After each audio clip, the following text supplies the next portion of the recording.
bienvenidos a Cantina 616, un lugar de reposo en este agitado multiverso donde cada semana hablaremos mucho y mal sobre temas totalmente intrascendentes pero que agitan nuestras mentes.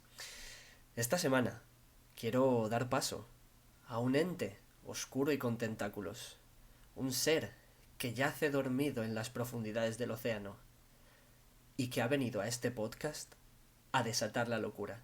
Señoras y señores, Santi. ¿Qué pasa? ¿Cómo andamos? Terrible presentación, me ha dado miedo. Guau, increíble. También te digo, ojalá tener tentáculos, Sería bastante práctico No, tener ya. 8 brazos en lugar de 2. O sea, ¿te imaginas? O sea, yo me he imaginado que de repente tenías una careta bueno, sí, de lo como te he descrito. O sea, una careta terrible. Ojalá, hubiera molado, la verdad. Si lo hubiera sabido, hubiera mirado de pillar una así barata por Amazon. Joder. ¿Qué tal? Pues muy bien. Estoy muy bien, la verdad. Me siento un poco menos amoroso que la semana pasada. Sí, yo me siento como más... que he perdido un poco de cordura esta semana. Sí, yo me siento más primario, ¿sabes? ¿No? Sí, más primigenio. Sí, no me encuentro muy bien. Más ahogado. Sí, por ahí van las cosas, sí. En general más oscuro me siento. Sí. Pues... Bueno, todo esto eran referencias al tema, obviamente, que vamos a tratar hoy. Obviamente. Y hoy vamos a hablar de H.P. Lovecraft. Sí. Que, bueno, para los que no lo conozcáis, que es un escritor de ciencia ficción / terror. Uh-huh. Y bueno, ahora os explicaremos un poco por qué vamos a hablar de él y por qué nos parece uno de los escritores para mí más influyentes de lo que llevamos de siglo. Sí. Y contando la mitad del siglo anterior. Uh-huh. Pese a que, como le pasa a la mayoría de los escritores en su tiempo, no lo reconocen. No, para nada, pero... Y bueno, básicamente eso, vamos a hablar de este buen señor, de su obra, de por qué es importante tanto a nivel literario como en el colectivo popular. Sí. Y ya está, poco más. Y las influencias que Sí. tiene hoy en día así más conocidas para que se entienda un poco eso, porque es influyente y ya está, poco más, la verdad. Y como siempre, atraeremos a este señor, no mucho, porque da un poco de miedete, pero lo acercaremos a cosas que podéis haber tenido contacto con ellas sin saber que tenían influencia con este señor. Claro. O con su obra. Que seguro que alguna cae. Sí, joder, en la parte de legado yo creo que... Sí, o sea... que solo con la primera que tenemos apuntada yo creo que Sí, ahí todo el mundo lo exacto. identificará. Exacto. Y quien no lo haya visto ya es hora, también te digo. Sí, ya va siendo. Sí, sí. Y bueno, creo que antes de empezar Sí. podríamos explicar qué pasó la semana pasada. Bueno, claro, sí, eso también estaría bien.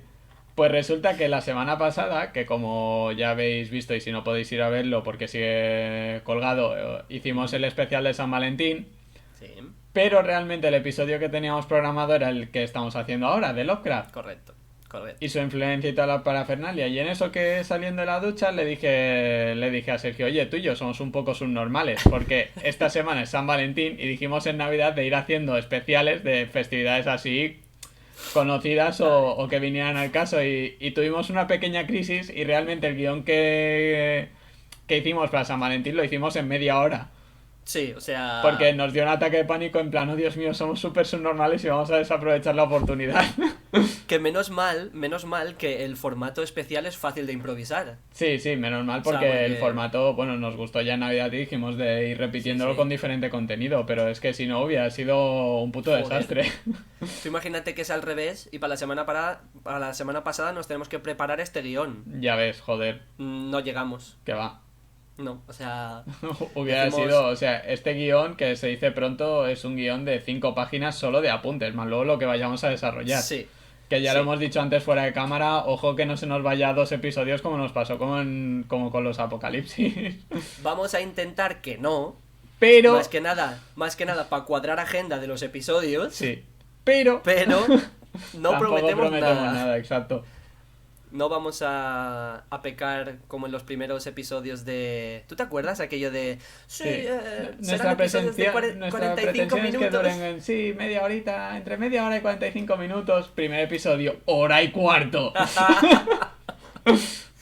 Ay, sí. Yo sigo manteniendo la promesa de que algún día saldrá un episodio entre esa duración. Un episodio normal, un podcast, que no sea Civil War ni nada. Mira, yo creo que para que un episodio tuyo y mío dure 45 minutos, Sí.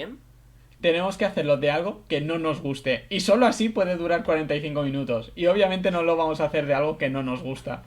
Pero no, porque no quiero avanzar cosas.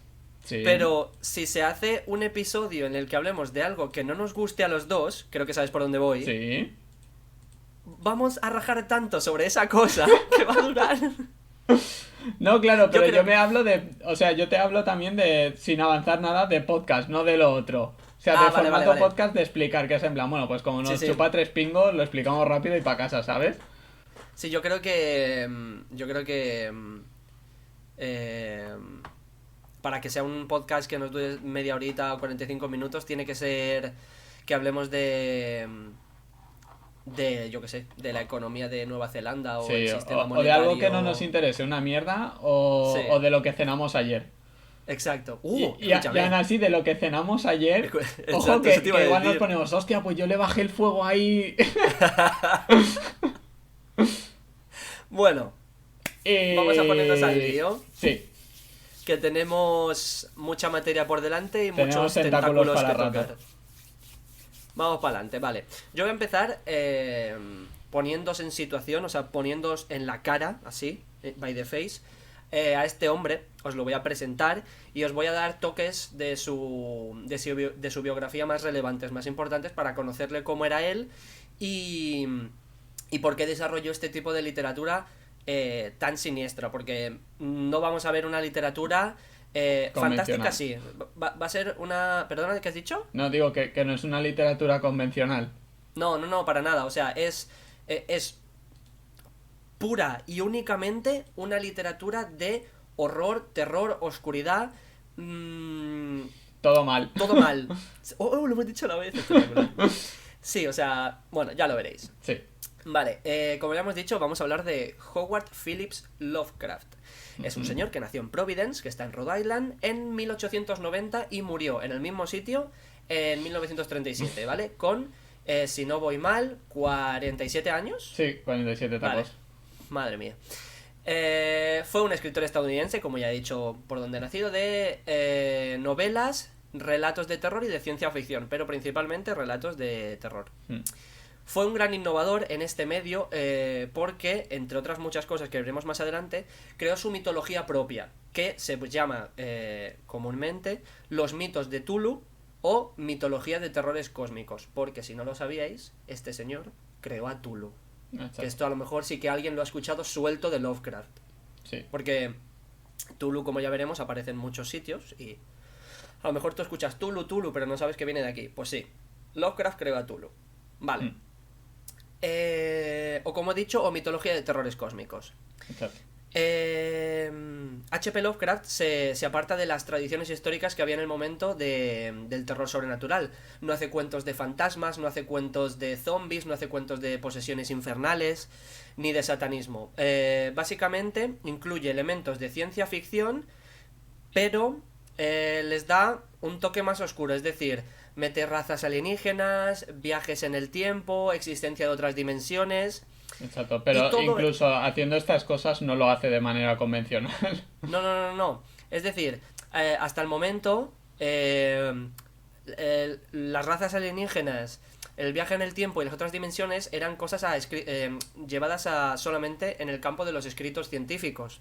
No Exacto. estaban hechas para la literatura puramente y menos la de terror. Pero en este caso él se aparta de lo tradicional, de los fantasmas, brujas, etcétera, y se lo lleva más a lo que podría ser lo propiamente ciencia ficción de terror.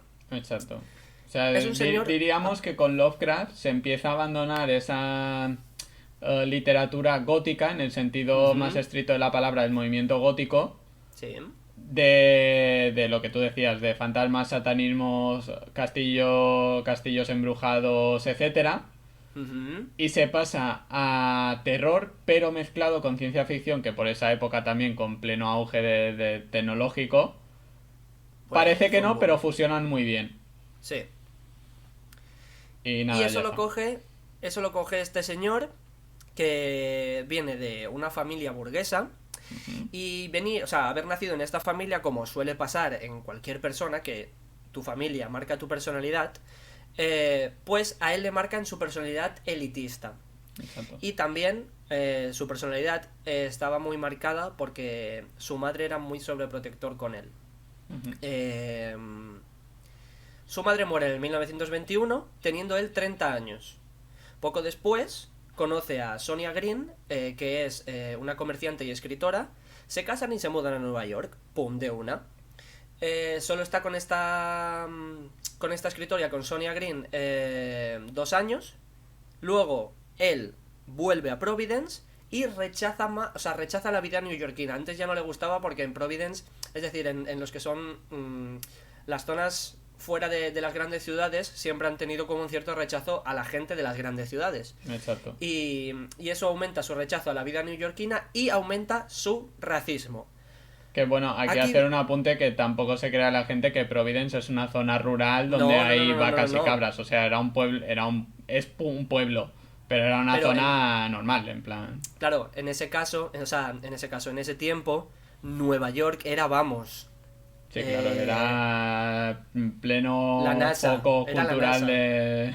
Sí. Vale. Eh, el rechazo a la vida neoyorquina le llevó a aumentar su racismo. Y llegamos al problema central de este escritor. Sí, El mayor problema no es que fuese racista, es que era muy, muy racista. era un puto nazi, Mucho. básicamente. O sea, era muy racista. Y Sí. en su obra hay varios ejemplos, como por ejemplo el que os voy a decir aquí de... hay un relato sobre una mina en el recopilatorio de Muerte con Alas, en el que describe Este relato es a... súper salvaje.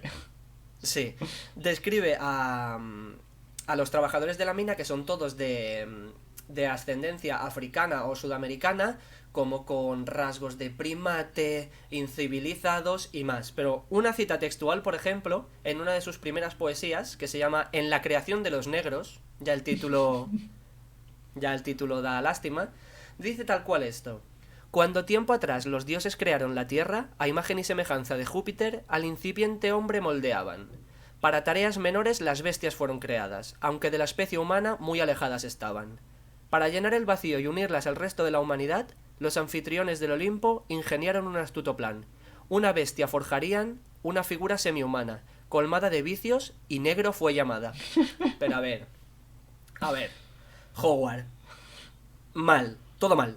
Sí, o sea, Es decir, básicamente en este poema lo que él está diciendo es que los negros son el eslabón perdido entre el sí, todopoderoso blanco europeo y, exacto. y los monos.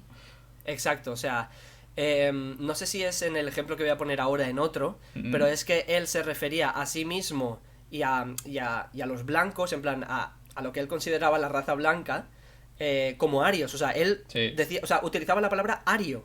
sí, sí. ¿Sabes? Es muy heavy. Porque yo siempre, por lo general, he sido partidario de separar al autor de la obra. Mm, Pero, sí, yo también, pero la verdad. muy a mi pesar, con Lovecraft no se puede, porque él no te deja. Es Es verdad. decir, tú dices, hostia, es que era muy racista. Bueno, voy a leerle un poco a ver si se me pasa con su imaginario. No, él te dice, no, no, mira, mal, todo. Porque, por ejemplo, otro ejemplo, ya no de su literatura, para que veáis que lo hacía tanto en su literatura como en su vida personal, esto es un extracto de una carta que él escribió a un amigo suyo. Para el hombre evolucionado, acotación, la cumbre del perfeccionamiento orgánico en la Tierra, ¿qué rama del pensamiento se ajusta mejor que aquella que conquista las más altas y exclusivas facultades humanas? El salvaje primitivo, o simio, simplemente rebusca en la selva para encontrar una compañera. El ario eminente debe elevar sus ojos a los mundos del más allá y considerar su relación con el infinito. Pero bueno, Es que esto me... también tiene mucho que ver con tanto con la educación de la época como, Ya, claro. como con lo que tú decías de familiar, que él venía de una familia Eso. elitista donde Exacto. 99% de los blancos tenían sirvientes negros Sí. o sudamericanos Ujú. o etcétera, o sea, gente que no era blanca básicamente. Ajá. Y claro, yo creo que eso solo hacía potenciar esa faceta que probablemente ya la tuviera de normal, o sea, solo por el contexto Sí. histórico, pues Sí, sí. potenciarlo más por su contexto intrafamiliar, ¿sabes? Sí. Sí, la verdad es que es principalmente eso, es decir, a raíz de sus orígenes fue donde fue, en su casa es donde fue aprendiendo todo esto. O Hmm, sea, sí. él pues se crió con eso y es lo que le llevó en la adultez. Pero bueno, prosigamos, dejemos atrás el mayor defecto que tenía este hombre y sigamos. Cuando empezó con sus pinitos como poeta y sus primeros relatos, se fue creando él alrededor como una pandilla de escritores, de poetas que iban compartiendo técnicas entre todos, se mandaban relatos para corregir, para comentar y tal, y al final el que más acabó destacando fue Lovecraft, con el que se enviaba cartas, o sea, con los que se enviaban cartas y tal. Y se formó el denominado Círculo de Lovecraft, que estaba formado por Robert T. Howard, Robert Bloch, Clark Arson Smith o August Derleth. Hmm. ¿Por qué son tan importantes estas personas de las que yo es la primera vez que oigo hablar? Y vosotros seguramente también. Pues porque fueron las personas que sacaron su obra del olvido. Porque como comentaremos más adelante, le pasó como a Van Gogh, que fue un miserable en vida en cuanto a dinero y éxito, pero una vez muerto, subió como la espuma. Exacto. Vale. En sus inicios fue un escritor, fue más que escritor, fue editor. Fue un poquito mediocre, porque bueno, hace unos cuantos meses, por ejemplo, yo leí una recopilación de relatos que me dejaron mis suegros, que es una edición súper antigua, y eh, en el prólogo te explican lo que cobraba Lovecraft por editar, corregir y modificar relatos de otras personas. Es decir, él empezó como editor y corrector Hmm. y a raíz de modificar obras de otras personas, esas otras personas les decían, te doy un tema y me haces un relato, y él así fue escalando. O sea, que hacía En... como relatos por encargo en lugar de ser suyos. Exacto. Y sobre todo corrección y edición. Hmm. Pues por ejemplo, en el prólogo este salía que lo voy a pasar a céntimos, porque no me acuerdo lo que ponía exactamente en el libro, pero ponía corrección de relato de 200 páginas, 50 céntimos. Y Joder. cosas así que, claro, al cambio de moneda y en aquellos tiempos a lo mejor 50 céntimos era bastante dinero. Pero bueno, que empezó también muy bajo en cuanto Sí. a la escritura. Vale, su época más oscura comienza cuando vuelve de Nueva York, vuelve Hmm. a Providence y eso le lleva a dar unos largos paseos nocturnos en los que él tiene nostalgia, se siente muy solo, frustrado, porque claro, ha perdido a su mujer, pues me imagino que la casa donde vivían, aunque deteste Nueva York, has dejado algo atrás. Su Y es madre aquí también, donde... que era un pilar importante en su Exacto, vida. su madre. Y es un momento en el que él tiene una introspección muy oscura para sí, se encierra mucho en él mismo. Hmm. Durante esta época es donde publicó más de o sea, los mayores relatos conocidos, los cortos, en una revista llamada Weird Tales, que es una revista estadounidense de fantasía y terror.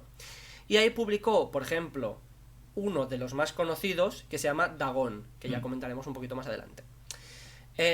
También hizo poesía, ensayo y literatura epistolar, que por ejemplo hay una editorial que se llama Arkham House, que la crearon August Derleth, que es uno de los del círculo de Lovecraft, y Donald Woodnadre, no sé muy bien cómo se pronuncia esto, que aparte de ser parte del círculo eran muy fans de él y publicaron un montón de cartas que se enviaba él con amigos. Hmm.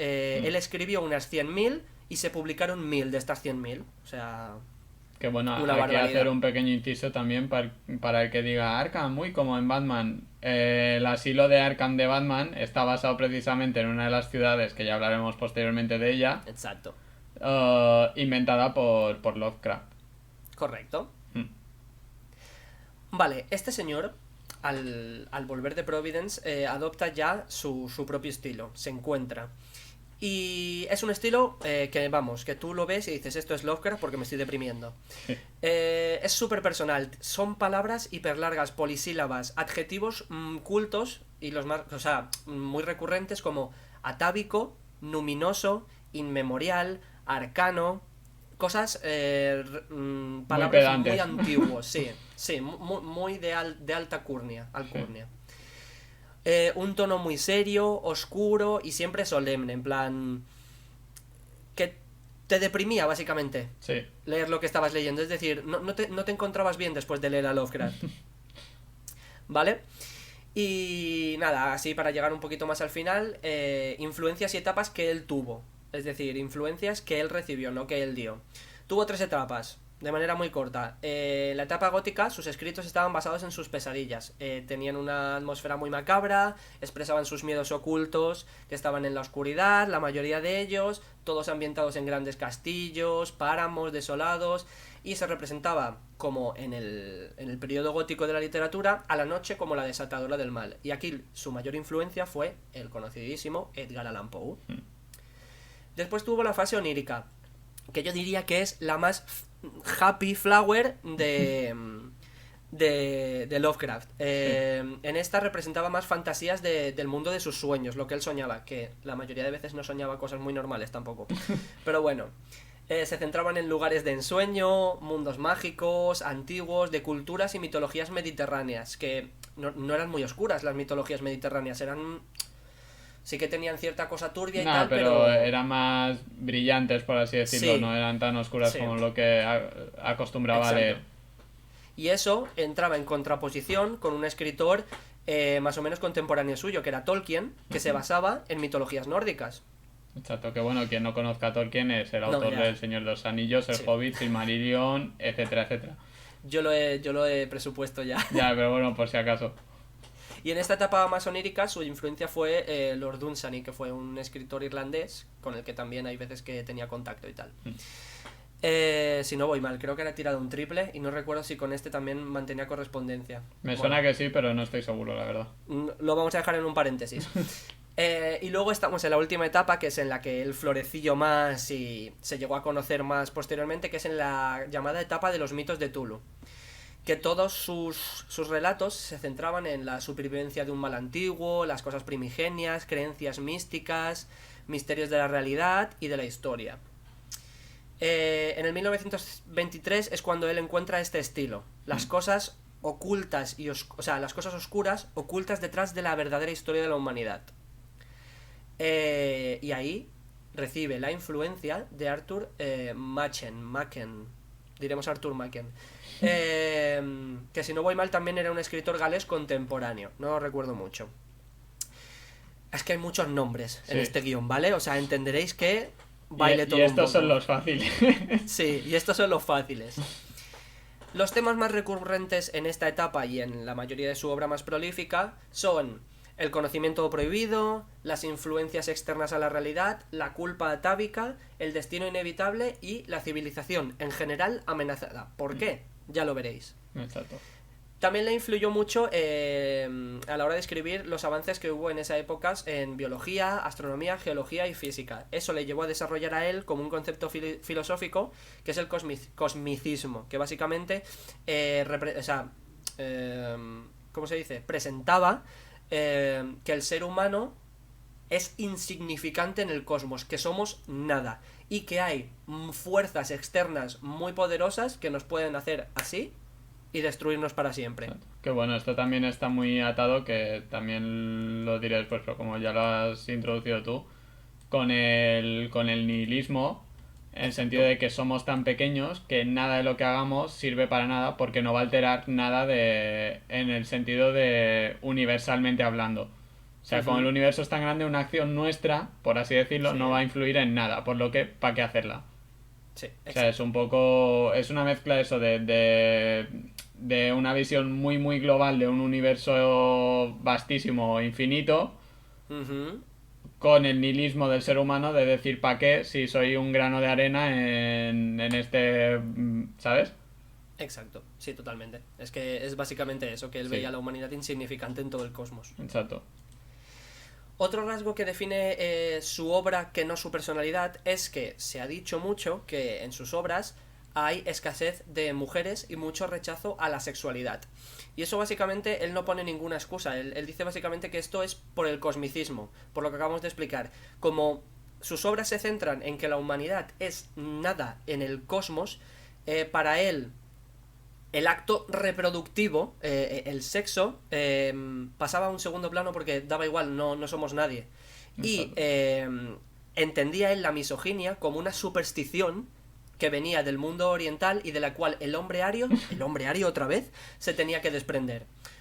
Por lo tanto, racismo aparte, se dice que tanto por sus cartas como por sus novelas no mostraba rasgos aparentes de misoginia, pero bueno. Es luego simplemente lo que decíamos antes, que tú has remarcado del cosmicismo, de ¿para qué reproducirme si total nos vamos a ir todos a la mierda? Exacto. O sea, básicamente. Vale. Y ya terminando, lo que he dicho antes, en vida no fue reconocido para nada, pero después, con su muerte, hizo boom, su obra ha sido traducida a más de 25 idiomas y actualmente, como ha avanzado Santi en el principio, su nombre es uno de los más relevantes en cuanto al horror de ficción y a la literatura. O sea... Y ya está, y murió el pobre hombre en el 37, prácticamente en la pobreza, como hemos dicho, y por un cáncer intestinal. Ya está. Vale, pues ahora que tú has acabado con la parte de biografía, yo voy a hablar del concepto de horror cósmico, que también se ha mencionado un par de veces ahora mismo, y os voy a explicar en qué consiste y por qué es tan importante este concepto tanto dentro de su obra como en las influencias que tendrá posteriormente. Vale. Entonces vamos a empezar y bueno, este horror cósmico, como hemos dicho, es una mezcla de los géneros de terror y ciencia ficción, ¿vale? En el que también, como hemos comentado ya, él se desprendía de ese horror o terror gótico, mejor dicho, y pasaba a un terror ya no de castillos embrujados y fantasmas, sino un terror eso que involucraba todo el universo y mezclaba términos de ciencia ficción como puede ser viajes en el tiempo, o viajes dimensionales o razas alienígenas, etcétera. Sí, básicamente que lo que menos tenía que dar miedo es lo que estuviese en la Tierra. Exacto, daba más miedo todo lo que pudiera venir de fuera. Sí, exacto. Y bueno, en este horror cósmico se involucran prácticas ocultistas, posesiones astrales, que no infernales ni demoníacas, ¿vale? Para él los demonios venían de fuera, como en la peli de Batman contra Superman, de los demonios vienen del cielo. Te juro, tío, que estaba pensando en la conversación que tuvimos ayer. Es verdad. Y digo, ¿se va a acordar y lo va a decir? Se me acaba de ocurrir ahora. Esto cuando lo estaba apuntando no se me había ocurrido. Oye, luego lo voy a meter en legado. Vale. Grande Zack Snyder. No, es broma, eres un mierdas. Y bueno, eso, posesiones astrales y mestizaje alienígena. Y bueno, luego otros temas filosóficos, pero que van intrínsecos a este cosmicismo, como hemos dicho antes. Vale. También, como hemos comentado, se mezclan otras dimensiones, un universo virtualmente infinito, inexplorado también, porque el humano por aquel entonces no había salido de la Tierra. Y nada, otra vez el tema del nihilismo, de que nada sirve para nada, somos una especie muy limitada, tanto mental como físicamente, como tecnológicamente. Sí. O sea que cualquier cosa, tanto de dentro como de fuera, nos puede destrozar. Y luego aquí, que esto sí que me parece más interesante, en esta parte de horror cósmico, es que el terror adquiere forma, ¿vale? Hasta entonces habíamos visto en el terror gótico que normalmente la parte de terror eran o bien fantasmas, o bien maldiciones, o bien alguna posesión demoníaca, pero no tenía forma, sino que el demonio, por así decirlo, era invisible, o sea, habitaba un cuerpo, era un parásito. Sin embargo, aquí, cuando adquiere forma, se refiere a que él lo presenta como seres de carne y hueso. Bueno, carne y hueso entre comillas. Bueno, sí, y entre comillas, y hay veces que mucha carne y mucho hueso. Sí, pero que la mente humana no es capaz de comprender, porque también eso me parece muy interesante, es que en la ciencia ficción siempre se ha presentado hasta Lovecraft las razas alienígenas como antropomórficas. Pues lo Sí. típico que piensa todo el mundo cuando le dicen dibuja un alienígena. ¿Qué Ujú. dibujas? Dibujas un tío cabezón con dos ojos muy grandes y verde, Y ya ¿no? está, sí, Pero con dos exacto. brazos y dos piernas. Sí, Pues Lovecraft lo que hizo fue pensar, coño, pero ¿por qué tiene que ser así? Porque nuestra visión humana nos limita mucho a pensar que si hay vida más allá, tiene que ser como nosotros. O y está mal parecida. eso. Ya. Y él lo que hizo es, pues se le fue mucho la pinza, sin tomar alcohol ni drogas, por cierto. Y hizo pues criaturas, pero de auténtica pesadilla, pues con alas, tentaculosas, con chorrocientos mil ojos, de 5.000 millones de Burbujeantes. metros. Sí, de todo. Sí, sí, o sea, las criaturas de Lovecraft, si alguien tiene curiosidad y busca en Google dibujos o representaciones, vais a flipar. O sea, los diseños Sí. son... No sé ni Que cómo por, describirlo. o sea, si sentís realmente curiosidad, hacedlo. Sí, Si no lo hacéis, tampoco os va a pasar nada. A lo mejor dormís mejor. sí, probablemente. Pero bueno, eso, que los diseños se escapan mucho a lo que es la ciencia ficción tradicional, sobre todo eso, hablando de alienígenas. Y Ujú. sí que tiene un carácter muy innovador en tema de diseño conceptual, de no darle forma humana a algo que viene de fuera porque no tiene por qué. O sea, Ya. pensad que nosotros somos así por temas evolutivos. Pues nos Sí. hemos tenido que adaptar y nuestra supervivencia en este planeta ha dependido de esas adaptaciones. Pero claro, no es lo mismo nuestras condiciones aquí que a lo mejor podrían haber sido en un planeta de a saber tú cómo coño es el planeta. Pues Sí, eso sí. pensó él, que por qué tienen que ser iguales. Y lo dibujó, bueno, dibujó, lo pensó extremadamente diferente a lo que somos nosotros. Y ya no es, o sea, ya no de que vengan de otros planetas, sino que la mayoría de estos seres vienen de otras dimensiones. Sí, bueno, también, que esa es otra. O sea, Sí, sí, o sea que muchas veces no se rigen ni por nuestras leyes físicas. Como veremos exacto. luego en la parte de bestiario, hay dioses De antiguos, entre todo. comillas, o primigenios, que Sí. tienen diferentes facultades o poderes, por llamarlo en un término más Común. popular, por así decirlo, o mundano. Sí. Pero claro, se debe a eso, a que no se rigen por nuestras leyes físicas. Exacto. Bueno, luego esto, las novelas siempre son de misterio, con Ujú. ciudades sumergidas normalmente por el tiempo, abandonadas hace eones. Se habla también de razas precursoras que habitaron la Tierra antes de los humanos, Ujú. humanoides también, o al menos inteligentes. Vale. Lo mismo, razas alienígenas y mestizas, que esta de mestizas es básicamente por la novela de los misterios de... No, los misterios de Innsmouth, ¿cómo se llama, tío? Siempre. La El sombra sobre misterio. Innsmouth. Eso. Que bueno, básicamente sobre esa novela y luego lo que habíamos dicho de ocultismo y cultistas. Ujú. También lo que se trata mucho en este horror cósmico es la locura del protagonista como hilo conductor del terror. Es decir, el Vale. protagonista no se enfrenta a, como podría ser en el terror gótico, un fantasma o un espíritu, o un vampiro X, Sí. sino que se enfrenta al entorno.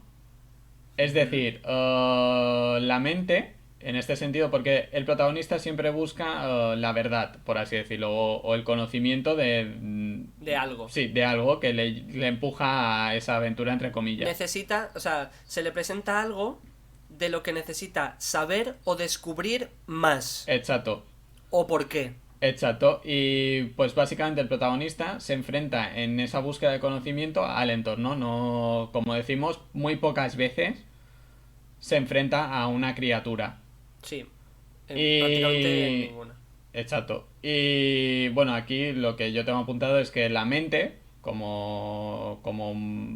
la mente como cerebro, o sea, el Ujú. cerebro, lo que tenemos dentro del cráneo, Ujú. es tu mejor amigo, en el sentido de que te ayuda a descubrir ese o a juntar las pistas de ese puzzle para adquirir el conocimiento que ansías y a la Sí. vez tu peor enemigo, porque, como decíamos, cuanto más descubres o más te acercas al conocimiento, Ujú. más cordura vas perdiendo en el proceso. Es decir, Exacto. ves sombras donde no las hay, ves criaturas donde no las hay, o sí.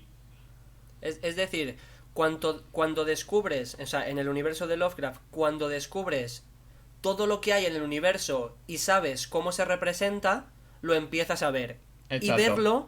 verlo te vuelve más loco. Exacto. Esto es un poco también que no es influencia, porque tal, pero la peli Ujú. esta de Arrival, cuando, Sí, cuando empiezan a conocer el lenguaje que dejan de exacto. pensar en 3 dimensiones y piensan en 4, Sí, sí, que tal se cual. conecta a través del tiempo, pues es un poco eso. Cuanto más descubres esa cultura, entre comillas, primigenia Ujú. o oscura, Sí, eh, dejas de pensar terrenalmente y pasas a pensar de un modo más cosmogónico, por así sí, decirlo. por así decirlo, sí, sí. O sea, es un poco una idea de olla. Tendréis que leerlo para entenderlo Sí, para mejor, entenderlo, es pero complicado. sí, es un poco complicado.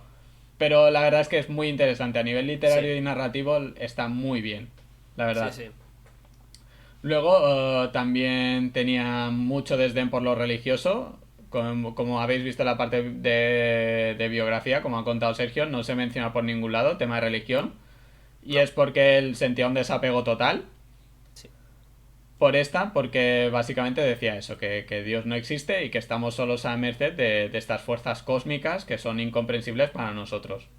Y que es decir que todo esto a él se le desarrolló la aversión a todo lo religioso, a Dios, ya que estamos solos, a él se le iba desarrollando porque mediante él crecía, la ciencia avanzaba y Claro, la ciencia iba desmintiendo cosas que antes parecían imposibles. exacto, que antes eran Entonces, dogmáticas.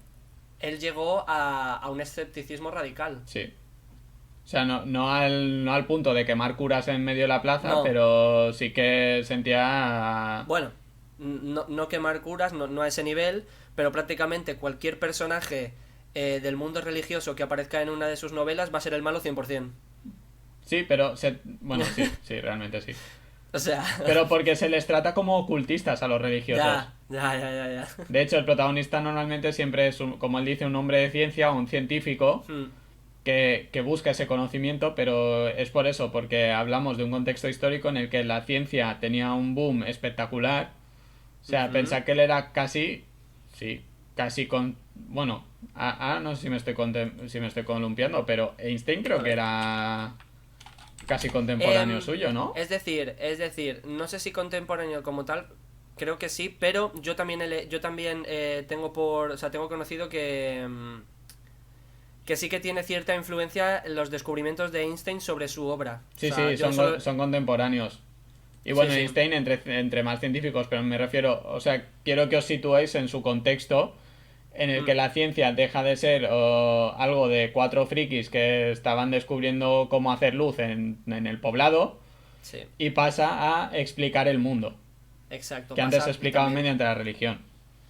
ahora que has mencionado a Einstein, Sí, otra figura, iba a decir, otra figura famosa de su tiempo que ahora no sé si lanzó otro triple, pero creo que sí, por todo lo que hemos dicho antes, sí, que convivió con él, o sea, que fue contemporáneo, que influyó en la parte más psicológica de sus obras, fue Freud. Freud influyó un montón. sí, es verdad. Sí, sí, también son contemporáneos. Y eso. Y bueno, también como os he dicho, sombras y figuras, o sea, la oscuridad también como parte, como enemigo principal del entorno, en el sentido de que cuanta más oscuridad hay, más aumenta la locura de los protagonistas, porque claro, empiezan a ver cosas que a priori no se verían, Ujú, sin estar inmerso en esa búsqueda de conocimiento. exacto. Luego también para tema de atmósfera y tal, él narra materiales desconocidos por el hombre en lugar de lo Ujú, típico de vas por un castillo y hay sangre en las paredes, huesos en el suelo, etcétera. sí. Sino que él utiliza materiales más gelatinosos, más blandiblus. Sí, más que... No tanto que te asusten, pero sí que te que te- perturben. sí, que sean mal rolleros. O sea, él Sí. al final a lo que alude es a nuestra parte más primigenia, por así decirlo, Mm, más básica sí, del miedo a lo desconocido. exacto. O sea, no es tanto porque tú si ves... O sea, no es tanto el miedo a lo que no puedes ver, sino precisamente a lo que puedes ver y no conoces. Exacto. Y bueno, luego también otra característica es final trágico para los protagonistas, que a Ujú, medida, como ya hemos ido diciendo, a medida que va avanzando la obra y van adquiriendo conocimiento, se van perdiendo más a ellos mismos. ujú, De hecho, como he avanzado el nombre de la novela, ya lo voy a decir, en La sombra sobre Innsmouth, ujú. el que habla es un marinero borracho y que aparentemente está loco. que es el narrador, que es adicto a la morfina, precisamente porque él ya buscó ese conocimiento, Sí. ya trató con él y bueno, se convierte en un adicto a la morfina para intentar parar esos recuerdos o esas vivencias que él tuvo tiempo atrás. Ujú. O sea, básicamente para no volverse más loco de lo que ya está. Exacto, sí, sí, para controlar los recuerdos. Exacto. Sí. Bueno, luego también se habla muchas veces de ciencias oscuras, que básicamente son experimentos por humanos actuales o Sí. contemporáneos suyos, para replicar los ritos ocultistas que se van encontrando durante la obra, que evidentemente salen mal. Sí. Pero aquí cuando él habla de ciencias oscuras, hace un uso metafórico en el sentido que las trata como con un toque medieval de ciencia oscura en el Exacto, sí, sentido de sí. brujería. O sea, no Sí, sí, ciencia como sí. ahora que le había influido para bien, sino eso.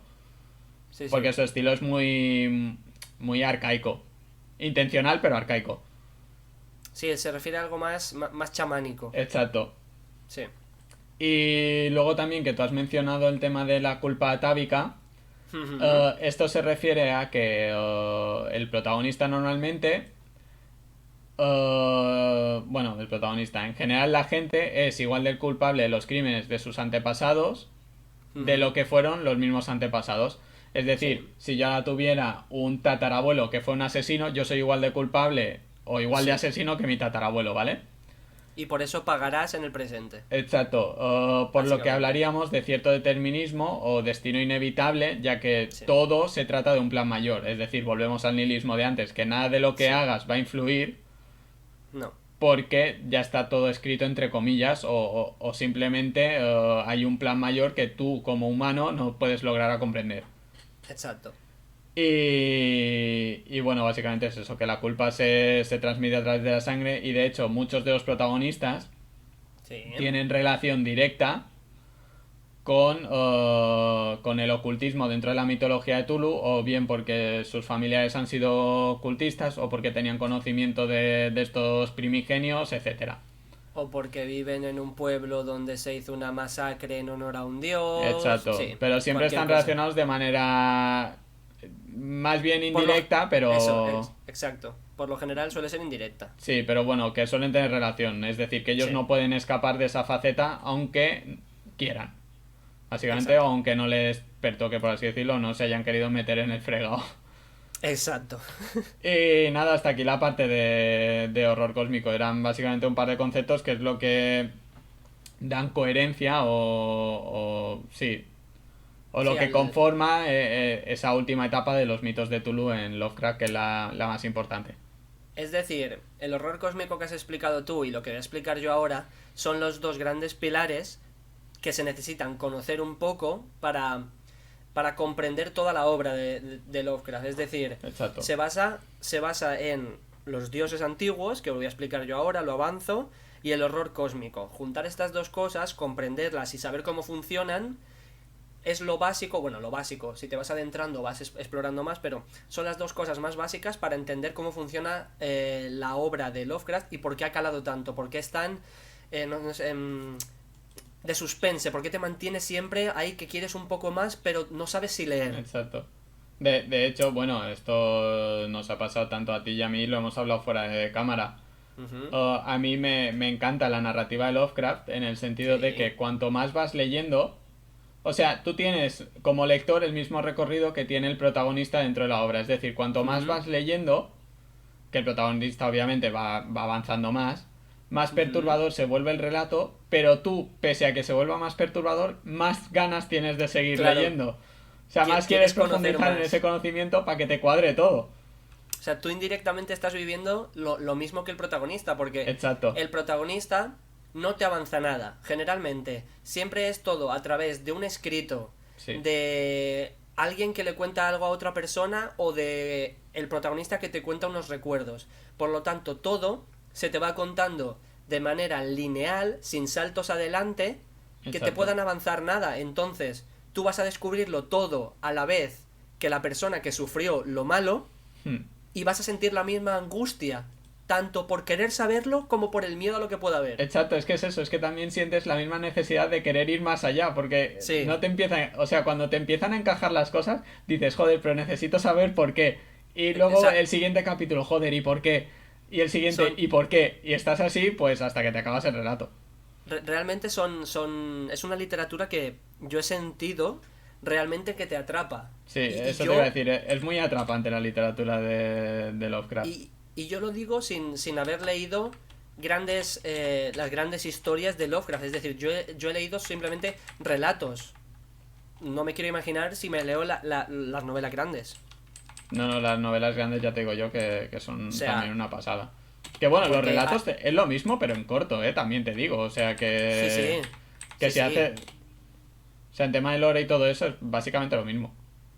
Sí. Y cortos, bueno, que hay relatos que son 80 páginas, por ejemplo, ¿sabes? Sí, pero bueno, a lo mejor un relato corto, por ejemplo, son 5 páginas, por así decirlo, y solo la descripción de la ciudad que encuentra un explorador, ¿sabes? Sí, o sea, Pero una básicamente. ciudad de estas sumergidas, pero vengo a referir que eso a lo mejor es como si sacas un trozo de una descripción de fuera de contexto de una obra grande. Me refiero que básicamente es lo mismo, ¿sabes? Sí, sí, sí. Totalmente. O sea, el estilo ya desde que empieza a hacer este tipo de relatos cortos, sobre los mitos de Tulu obviamente, Ujú. se nota mucho que es lo mismo, pero cada vez más expandido, ¿sabes? Sí, sí, sí, total. Y eso está Sí, guay, sí. a mí me mola.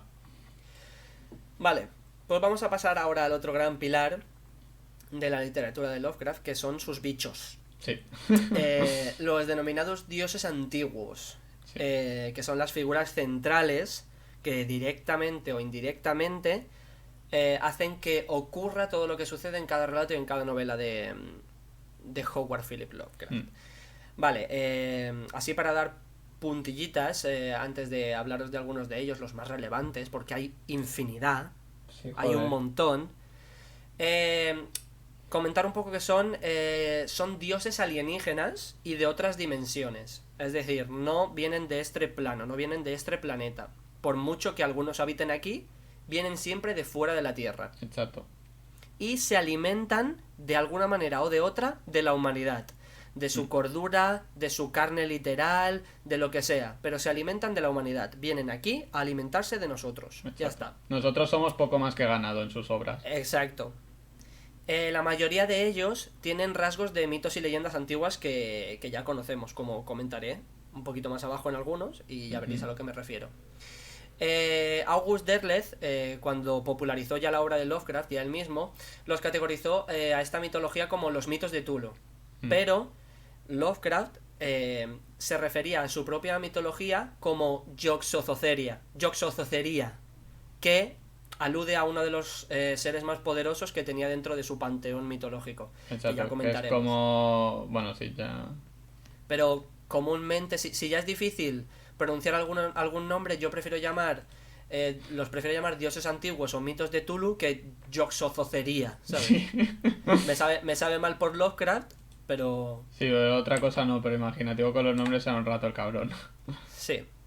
Estos seres son todos seres que existen fuera del espacio temporal que nosotros percibimos. Es que no es ni otra dimensión, es otro sitio fuera de nuestro espacio y tiempo. Es otro no plano. lo podemos concebir, sí.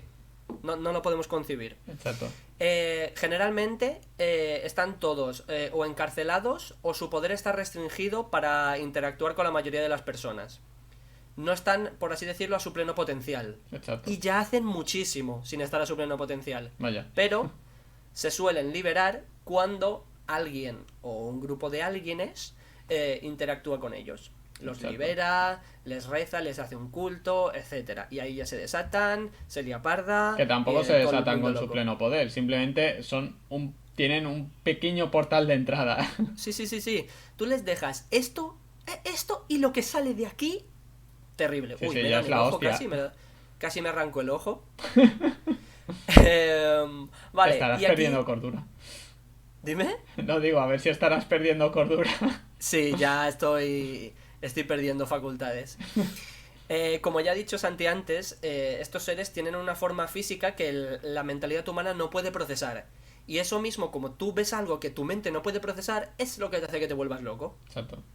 Y por lo general, la única salvación que tiene alguien que ha visto a un dios antiguo, o sea, literal, no hay excusas. La única salvación que tiene alguien que ha visto a un dios antiguo es o la muerte o olvidar que lo ha visto de alguna manera. Sí, Una pérdida de memoria o algo, porque si sigues recordando que lo has visto, te vuelves loco. Exacto, que es lo que hablábamos antes del marinero que es adicto a la morfina y al alcohol. O sea, él lo que intenta es acallar esos recuerdos. Exacto. Y dentro de este panteón tenemos dos divisiones, los grandes antiguos y los dioses exteriores. Nada, muy fácil. Los grandes antiguos son dioses exteriores, que vienen de otros planos y de la galaxia, pero que están durmiendo o habitando en la Tierra, por X motivos. Y luego están los dioses exteriores, que son lo mismo que los dioses antiguos, pero que habitan en otros planos. Habitan en otros planos, en el espacio, en el tiempo, y por lo general todos conviven, imaginaos, de dónde vienen, que todos conviven en el centro del infinito. O sea, ¿cómo se puede concebir el centro del infinito si es infinito? Yeah. O sea, es ese tipo de cosas que, bueno. Vale, ahora vamos con los grandes antiguos, que son los que están aquí en la Tierra, algunos más conocidos. Vamos a empezar, sorpresa por sorpresa, por Tulu, ¿vale? Tulu es la deidad central y más recurrente en la mitología de Lovecraft. Es de los seres más populosos, más poderosos y populares, y es el sumo sacerdote de los dioses exteriores. Es decir, es quien mantiene la paz, por así decirlo, entre los grandes antiguos y los dioses exteriores. Claro, Por porque eso es tan también en este sentido, o sea, hay como una especie de guerra cósmica. Sí, Eso que ocupa todo el universo, pero no solo el universo como tal, sino a nivel de espacio, tiempo, a todos los niveles. exacto. Ha habido así Y por haber. Tulu sería una especie, un mediador entre los dos bandos, por así Exacto. decirlo. No es una guerra abierta, es una guerra que tuvo antes de que sucedió antes del tiempo, pero que Exacto. sigue todo un poco como guerra fría. Sí.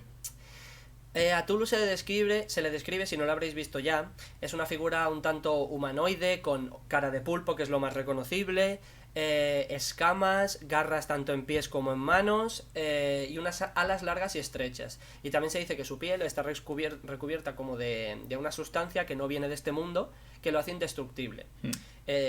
También comentar que aunque destruyese su cuerpo físico, es tan poderoso que en cuestión de horas volvería a aparecer. Da igual, su vida cósmica, su esencia cósmica no desaparece nunca. O sea... Y bueno, y decir que Tulu, después de la guerra, está encerrado en la ciudad subacuática de Rilé, en algún lugar del Océano Pacífico, y ahí se dice que permanece dormido, soñando, y que cuando se despierte pues se liará parda, 400.000 años de oscuridad, y que nadie quiere ver eso, así que duerma. Sí. No hagáis mucho ruido por ahí los que están en el Pacífico. Por favor. Vale, seguimos para adelante. Dagón, padre Dagón, otro de los más conocidos. Es un profundo, un profundo son una raza de humanoides mitad humano, mitad anfibio, con diferentes características según el tipo de profundo, escamas, manos palmeadas, ojos grandes de pez, en fin, cosas terribles. Sí. Pero que Dagón creció enormemente tanto en tamaño como en edad. Los profundos se dice que mientras vivan, que viven eternamente a no ser que sean asesinados físicamente, es decir, si tú les dejas a su aire, viven eternamente. Sí, son y mientras virtualmente viven, inmortales. sí. Y mientras viven, crecen indefinidamente. Por lo tanto, no mucho como veréis, porque Dagón es el más grande y el más anciano, y mide 6 metros, que para un monstruo de tal magnitud tampoco es tanto, pero ha vivido millones de años. Es el gobernador de los profundos junto a Hydra, su consorte, ¿vale? Que también es una profunda que mide creo que también lo mismo que él, y tiene los mismos rasgos. Están equiparados de poder y dirigen a todos los profundos. Los profundos sería como una subdivisión de los grandes antiguos que habitan debajo del mar. Es curioso porque también estos dos redirigen su culto, el culto que tienen sus fieles hacia ellos dos, a Tulu. Exacto. Y tienen a Tulu como... Tulu estaría en medio entre los dioses antiguos y todos los demás. Es como una esencia a la que todo el mundo quiere. Es ese protagonista que todo el mundo quiere, ¿sabes? Exacto. Bueno, Y bueno, y estos dos sí, no están dormidos, están en activo y están por ahí, en la ciudad de Hihantley. Ya vamos viendo cómo se pronuncia esto. Después está Hastur, que es hijo de Yog-Sothoth, que es uno que comentaremos más adelante. Y es medio hermano de Tulu. Es que yo tío, me está pasando una cosa. A ver. Y es que cuando voy pronunciando estos nombres, Sí. me pienso que la gente se va a pensar que le estoy vacilando. Y Planten, Rilé, Yog-Sothoth, ¿sabes? No, son nombres que existen Sí. en el imaginario Lovecraft. No se está vacilando, doy fe. Exacto. Ah, bueno, y se me ha olvidado mencionar cuando hablamos de Tulu que Lovecraft estipuló que las cuerdas vocales del ser humano, el aparato fonador del ser humano, no está preparado para pronunciarlo como realmente se puede pronunciar. Así que lo pronuncies como lo pronuncies, Tulu, Chulu, Cthulhu, Cthulhu, está bien. Ah, bueno, No hay- también. Sí, o sea... O todo está no bien hay- o todo está mal. Exacto. O es la pronunciación de Schrödinger, todo está bien y está mal a la vez. Exacto. Solo lo sabremos cuando tú lo despierte. Que yo no lo quiero saber, la verdad. No, yo tampoco, a ver. Vale, vamos con Hastur, que ya como ya hemos dicho es hijo de Yog-Sothoth y medio hermano de Tulu. Se le describe generalmente como un pulpo amarillo o morado, pero es más conocido como el Rey Amarillo, que es uno de sus avatares, que es una persona con aspecto cadavérico vestida de amarillo, ¿vale? Este señor posee un objeto que se llama el signo amarillo, y todas las veces que lo ha perdido, ha recorrido la Tierra incansablemente, volviendo loca a la gente o matando a la gente que pudiese tener alguna relación con él. Y me resulta muy curioso porque dentro de la mitología de Lovecraft se escribió una obra de teatro con su nombre, en la que en un momento de la obra se recita la invocación del verdadero Hastur. Hostia. Por lo tanto, todas las veces que pasa esto, Hastur, desde un plano, incita a los actores que están representando la obra Sí. a matarse entre ellos, a robar, Hostia. a volverse locos, pero que al final siempre acaba consiguiendo que alguien pronuncie la invocación para que él aparezca de verdad. Hostia. Y me parece, no sé, lo de la obra, el rollo de la obra de teatro me mola un montón. Después tenemos a Izakua, que lo he puesto, no es de los más conocidos, pero lo añado y me ha resultado curioso porque está basado en el personaje del Wendigo, de la mitología norteamericana. Al igual que el Wendigo, es un ser que está representado de dos formas: como un cúmulo de nieve con ojos brillantes, que en el caso del Wendigo es más como una neblina, o un humanoide gigante con garras largas. En el caso del Wendigo, gigante puede ser 3-4 metros. En el caso de Lovecraft, Izakua mide miles de metros. O sea, miles no, cientos de metros, ¿vale? Simplemente aparecen círculos de piedra que han sido trazados por sus cultistas, así que si no lo invocan no aparece. Y tiene una manera muy particular de tratar a la gente. Los mete en crisálidas heladas, que son como los cascaroncitos de los gusanos antes de ser mariposas, y las deja caer desde la altura de la que mide él para que se partan en 1000 pedazos. Y tú dices, pero ¿y si yo consigo una de estas crisálidas antes de que la coja y la tire? Da igual, porque la persona que está dentro ya habrá muerto de hipotermia, así que da igual, no te limites, o sea, no te molestes. Sí. Ya está muerta igual. Y vamos ahora con el último de los grandes antiguos, que son los que están aquí en la Tierra, y es uno de mis favoritos, es Jig, que es el padre de las serpientes. Es muy particular porque su forma no ha sido descrita, como veremos en unos posteriores, que las formas no están descritas, pero uno de sus avatares más conocidos es Quetzalcóatl, el dios de la mitología azteca, o también se le suele representar simplemente como una serpiente gigante, pero gigantísima, con algún rasgo humanoide, que por lo general suele ser una serpiente gigante con brazos humanos. Lo curioso... Perdón, antes Dime. de que sigas, vamos a hacer un inciso y cuando hablamos de avatares no hablamos de nada tipo posesión o tal, sino que No. estos dioses se manifiestan en la Tierra de Sí, diferentes exacto. maneras. Sí. Lo digo porque luego me veo venir que vas a hablar de Nyarlathotep, que tiene 4000 avatares, Ya, sí. y un poco para contextualizar qué es eso de los avatares.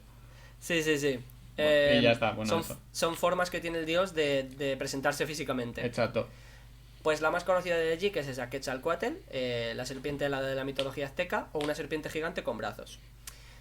Es de los más curiosos porque por lo general es pacífica, no hace nada, a no ser que ella misma sea ofendida o se ataque o se ofenda a su progenie, que como su epíteto dice, Jig es el creador de todas las serpientes.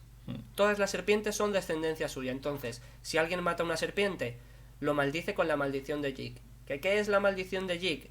Es una maldición que progresivamente te vuelve loco y en su última instancia te convierte en una serpiente. Ya está, no tiene, es muy cíclico. Sí. Y también me resulta curioso porque está muy relacionada con la mitología real. Es estas cosas que hacía Lovecraft de relacionar cosas de la historia de verdad con sus mitos. Es que Jig estaba, uno de sus avatares era Quetzalcóatl.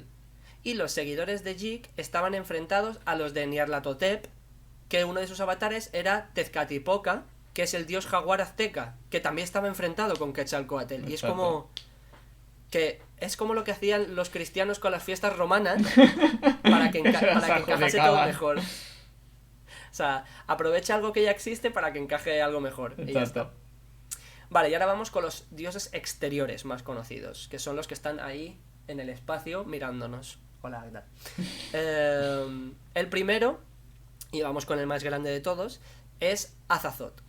Azathoth es la deidad más poderosa dentro de este panteón. Es omnipotente. Se le describe como una masa deforme, repleta de tentáculos, fauces, ojos, una visión la mar que bonita, la verdad. Habita en el centro del caos primigenio. ¿Qué es el caos primigenio? Pues no lo sé, pero él habita ahí. Tiene pinta de ser acogedor el caos primigenio, también sí. Te digo. Y que, para que veas la magnitud de este ser, el caos primigenio es propiamente parte suya. O sea, él habita en sí mismo. Para que nos hagamos aquí una idea. Es como una especie de caracol cósmico gigante. Sí. Como era de esperar, nunca aparece físicamente, porque destrozaría allá donde aparece. Y solo es mencionado en el Necronomicon. No se sabe en plan su forma física, solo se le menciona a él y a sus capacidades tanto físicas como de poderes. Se le dice que es el dios idiota y ciego. ¿Por qué? Porque es un ser tan poderoso que tiene que permanecer dormido. Permanece dormido mientras unos monstruos flautistas tocan una musiquilla y le mantienen dormido. Mientras tanto, su heraldo Nyarlathotep, que hablaremos un poco más adelante, se encarga de mantener su figura viva en el sentido de no está muerto, aunque esté dormido es poderoso, contando cosas sobre él y extendiendo su terror. Exacto, es como una especie de heraldo. Exacto. También te digo, es un poco cabrón, ¿eh? Porque sí. También se beneficiaba mucho de ser el heraldo. Muchísimo. Sí, le hace de todo. La cosa es, aquí hay una cosa súper interesante que hace Lovecraft, y es que él dice, se refiere a Azathoth como el soñador de la realidad. Dice que lo que está soñando Azathoth mientras duerme es nuestra realidad, es lo que nosotros estamos viviendo. Y que si Azathoth despierta, el sueño se va a la mierda y por ende nosotros nos vamos a la mierda. Exacto, o sea, aquí todo es como parte del mismo, ¿no? Se crea, se crea como una relación en la que se supone, según estudios y tal, que lo que quiere decir Lovecraft es que el lector es el propio Azathoth. Claro, todos somos parte del mismo uno. Es decir, quien está leyendo su relato, que es un universo, es Azathoth, que cuando despierte, es decir, que cuando cierre el libro o cuando lo termine, se destruirá todo ese universo. Claro. Y a mí me explota la cabeza con esto. Esto es un poco también lo que pasa, a ver, muy entrecomillado, en el manga / anime de Full Metal Alchemist, en el que todo es uno y uno es todo, ¿sabes? Exacto. Es un poco también esa idea de que todo volvemos a lo mismo. Es como en el Rey León, el ciclo sin fin, pero mal. Exacto, sí, pero muy mal. Pero mal. Con tentáculos. Exacto. Vale, otro de los grandes dioses exteriores es Hidra, o Madre Hidra, sí. Que como ya hemos comentado, es la reina consorte de Padre Dagón, sí. Que reina con los profundos, 6 metros, terrible, espantosa, muy poderosa, lo mismo que Dagón, pero en hembra. Sí, exacto. Y con nombre más guay, porque Hidra. Bueno, ojo, Dagón mola mucho, ¿eh? Pero aquí porque parece que dices que es una daga grande, pero ojo. Sí. Sí que es verdad. Vale, y llegamos al centro neurálgico, que yo creo que es de los puntos más claves de la mitología de Lovecraft, sí. Que es Nyarlathotep. Nyarlathotep realmente no se conoce su figura real, porque ha tenido tantas formas a lo largo de toda su existencia que nunca sabes si has visto la real. Entonces, según su propósito, cambiaba de apariencia. Y como ha tenido millones de propósitos, pues ya te puedes imaginar. Sí. Pero la que más ha repetido él es la de un hombre alto y de tez oscura que se parece a un faraón egipcio, ¿vale? Es la que más él ha utilizado, la que más le gusta. Es de los pocos dioses exteriores que pueden actuar con total libertad. ¿Por qué? Por dos motivos. Uno, porque escapó del símbolo arcano. El símbolo arcano... Uy, a ver, Loki, espera, no me la líes, por favor, que hoy el trípode no se mueve. A ver. ¡No, cabrón! Míralo, es un dios exterior. Joder, me cago en todo, tío. Vale, ya. Que no te haga caer, Santi. No, ya está, lo he controlado. Vale. Por dos motivos es de los que puede actuar más libremente Nyarlathotep. Porque escapó del símbolo arcano. Que el símbolo arcano fueron unos sellos con los que los dioses arquetípicos, que eran dioses anteriores a los que estamos hablando ahora, imagínate, Sí, son sellos con lo que estos dioses más antiguos encerraron a los antiguos de ahora. exacto. Nyarlathotep se escapó del suyo, como otros muchos que vagan libremente. ¿Y por qué también hay otra cosa que lo hace más libre y más poderoso? Y sobre todo más influyente, porque es la mano derecha de Azathoth, que como hemos dicho es el ser más poderoso. Exacto. Nyarlathotep se deleita provocando el miedo, la locura y el sufrimiento en los seres, generalmente humanos, con los que interactúa, ¿vale? Es diferente al resto, no busca simplemente la destrucción, sino que es eso, que prefiere alimentarse de las desgracias humanas. Es el mensajero de los dioses exteriores, pero, como ya hemos dicho, de Azathoth sobre todo, pero es un cabrón, como has dicho tú antes, porque se aprovecha de él. Sí. Aprovecha la relación que tiene con Azathoth, aparte de que le insulta varias veces, porque el epíteto de Dios, idiota y ciego se lo pone él. Sí. Aprovecha su posición para dar miedo sobre la figura de Azathoth, pero sobre él mismo también. En plan, no me hagas nada a mí, o adórame a mí, porque si no me adoras a mí, se lo cuento a Azathoth y la liamos. Básicamente. Y nada, simplemente esto comentar... es como en las típicas películas donde hay un visir que se aprovecha de su posición de mano derecha del rey para Exacto. hacer lo que le viene en gana, aunque sea mentira. Exacto. Pues básicamente es esa misma relación, para que os hagáis una idea. Exacto. Y nada, algunos avatares famosos que ha adoptado Nyarlathotep dentro de los mitos de Lovecraft para liar la parda, para que os hagáis una idea, son Hitler, Al Capone, el Barón Samedi, que es un dios vudú, Samael, que es un demonio judío-cristiano. Exacto. Que de hecho Samael, para también que lo ubiquéis, es Hellboy. Ah, sí, correcto. O sea, para que os hagáis una idea de qué demonio es, que tiene representación actualmente y es Hellboy. Correcto. Tezcatlipoca, que ya hemos dicho que es el dios de la oscuridad azteca. Sí. Otot, que es el escriba de los dioses en la mitología egipcia. Exacto. Vale, vamos a ir avanzando. A ver qué vas a muy hacer, rápido. Loki Flus. Venga. Dime.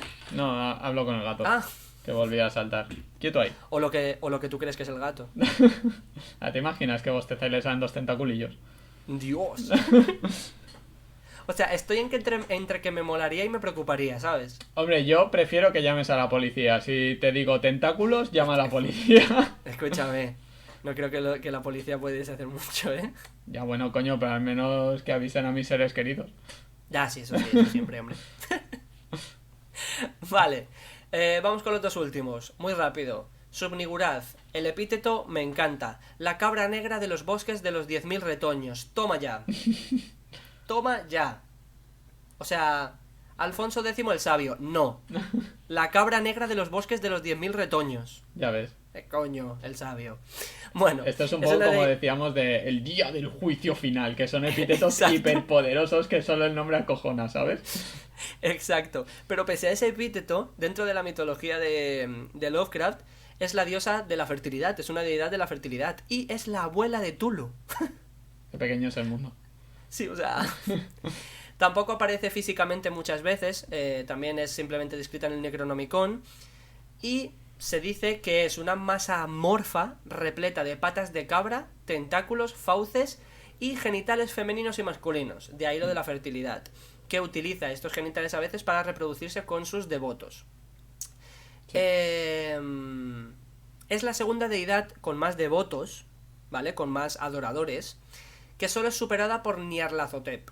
Es decir, estarían Nyarlathotep, por eso de que utiliza a los seguidores de Azathoth para que le sigan a él, Subnigurat y Tulu. Eso sería el top 3. Sí. ¿Qué más? Es asociada también a cultos y ritos de fertilidad en mitologías que ya han existido. Avatares suyos famosos son Astarte, de la mitología mesopotámica, Cibeles, de la mitología griega, o Coatlicue, de la mitología azteca. Utiliza generalmente diosas o dioses relacionados con la fertilidad para ella presentarse aquí y decir: Soy yo. hola, venid a mí. Buenas sí, tardes. tal cual. Y por último, termino ya con este recital de cosas feas y horribles que no le gustan a nadie, con Yog-Sothoth. Yog-Sothoth es el segundo más poderoso e importante pese a que no tenga tantos devotos. ¿Por qué? Porque es el homólogo de Azathoth. Azathoth era la omnipotencia y Yog-Sothoth es la omnisciencia. Exacto. Perdón. También se le describe como una masa amorfa de burbujas iridiscentes en continua creación y destrucción. Es que todos son maravillosos, me encanta. Son imágenes tan bonitas de llevar a la mente. Es que es maravilloso. Sí. Joder. ¿Cuál es el modus operandi de Yog-Sothoth? También muy fácil, muy bonito, muy mágico. Hace tratos con seres humanos a cambio de poderes o magia oscura.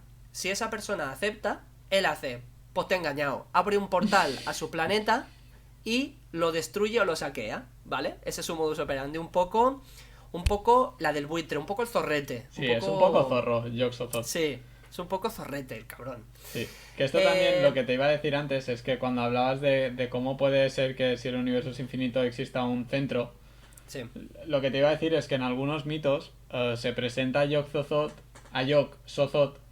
sí. como este centro del universo, en el sentido de que es él quien conecta las diferentes dimensiones Exacto. o líneas temporales para, Sí. bueno, para el resto de antiguos. Es la centralita. Deja de morder el cable. Sí, es un poco... es un Telefónica. poco Natalia Pérez de Movistar, atención al cliente. Exacto. Pero a un Vale. nivel incomprensible. Exacto. Y para terminar con este señor, con esta masa amorfa de burbujas, se asocia a él lo que se llaman, dentro de los relatos de Lovecraft, la llave de plata, que aquí lo he puesto en plural y no sé por qué, pero es la llave de plata. Quien tenga la llave de plata puede ir viajando a través de diferentes dimensiones con esa llave, y si sobrevive llegará a una dimensión donde estará, verás que el nombre, Umr at Tawil, ¿vale? Que yo me imagino que es el secretario de Yog-Sothoth, que si este señor, que no voy a repetir su nombre, acepta al viajero, le devolverá la llave y abrirá la última puerta. Tras esa última puerta está la morada de Yog-Sothoth, donde Yog-Sothoth extrañamente te recibe de buen rollo, pese a ser uno de los más poderosos. Hombre, es que después del viaje que te has currado para que te la cierres, ¿sabes? Y Yog-Sothoth, si has llegado ahí, te concede el poder de viajar entre eras y dimensiones. Sí. Hasta aquí, bien, porque ya que te lo has currado, te da este poder. Sí, pero ¿qué pero- pasa? Tiene un truco. Tiene un truco. Hay otra cosita en la mitología de Tulu, otros seres, que se llaman los perros de Tíndalos. Mm. Los perros de Tíndalos son unos seres que tampoco se han logrado ver del todo, pero se les describe como una serie de ángulos, de formas anguloides que tienen 4 patas y por eso se les llama perros, que persiguen a los seres que han sido corrompidos. ¿Qué significa corrompidos? Pues eso mismo, lo que te permite hacer Yog-Sothoth. Exacto. Viajar en el tiempo o en el espacio o en las dimensiones. Entonces, guay, porque puedes ir viajando, saltando en el tiempo y en las dimensiones, pero te perseguirán eternamente los perros de Tíndalos, que solo pueden aparecer, es decir, tú si estás en una casa circular, estás a salvo, pero los perros de Tíndalos se manifiestan en los ángulos. Tú si giras una esquina, ya está, no sales a la otra parte. Ya te ha pillado. Ya está. F. Esto Y ya también está. pasa en el... Es que luego a medida que vas profundizando te vienen más ejemplos. Esto pasa también en Sí. la saga de juegos de Prince of Persia, Ujú. en las de Ubisoft del 2000, Sí. en la que había una entidad temporal, porque en Prince of Persia solo juegas con el tiempo, Sí. que se llamaba Dahaka, y Es lo que verdad. hacía era perseguir hasta incansablemente a aquellos que alteraban el tiempo de una forma u otra, es decir, el príncipe Exacto. en este sentido, pero es un poco ese rollo de jugar con poderes que no te que no te pertocan, que son Sí. de los dioses, Sí, y sí. tú como un ente inferior no deberías ni poder tocarlos, y hay una entidad sirviente de estos dioses que te persigue hasta la muerte. Exacto. Y nada, que ahora me había Y venido el bueno, ejemplo. sí. Y ya está, hasta aquí los más relevantes dentro del panteón de Lovecraft. Y ya está. Sí. Y que hay gente más maja, ¿no, Santi? Sí, yo me iría, ahora no porque está prohibido, pero yo me iría a tomar unas cañas, bueno, que tampoco bebo, pero yo me iría a tomar algo con estos, un lacaíto, una Coca-Colita ahí. O sea, tema de conversación seguro que tienes. Sí, joder, el problema es que no entendería el idioma, pero por conversar que no quede. Nian Flang. Ay, Y bueno, ahora que ya hemos acabado con la parte de bestiario, para que veáis el imaginario que tenía este buen señor sin tomar ni alcohol ni drogas, yo os voy a hablar un poco de la obra, pero va a ser muy breve porque lo hemos comentado casi todos los apartados sí. anteriores. Y es que, bueno, todas siguen más o menos un mismo patrón narrativo, en el sentido de que, como hemos dicho antes, hay un hombre de ciencia que investiga algo oculto de un lugar al que o bien llega o bien ya está de antes, Ujú. que es un poco esa llamada a la aventura. Y bueno, el patrón narrativo es: deja de morderme el cable, cabrón. Coño, míralo. No tienes nada con qué jugar, Loki. Tienes que jugar con el cable de mis auriculares. Míralo. Será Con tu cabronazo. mente. Deja de... No, y es que encima hace fuerza el perro.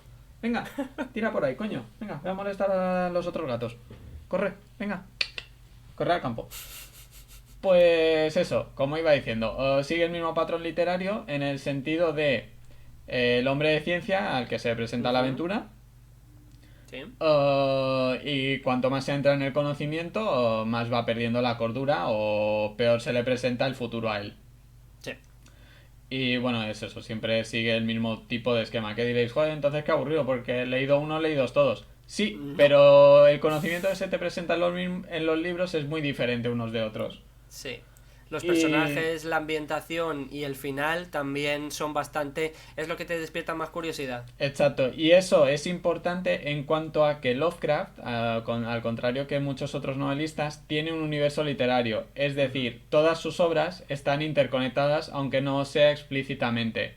Exacto. O sea, el protagonista de uno, por ejemplo, no aparece en la siguiente, no es una secuela, pero No.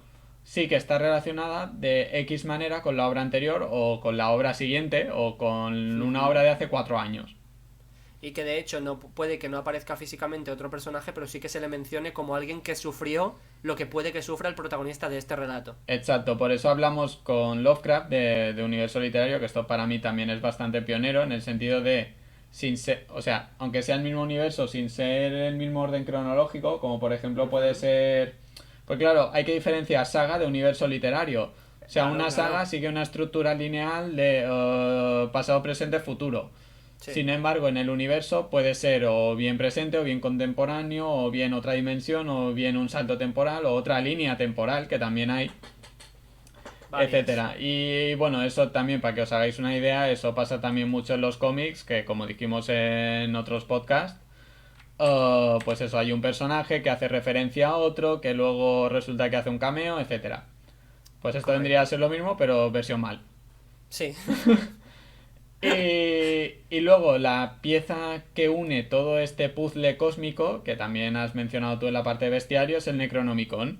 Correcto. ¿Y qué es el Necronomicon? Pues el Necronomicon es el libro que escribió... Ah, no me acuerdo cómo se llama el pavo dentro de la obra.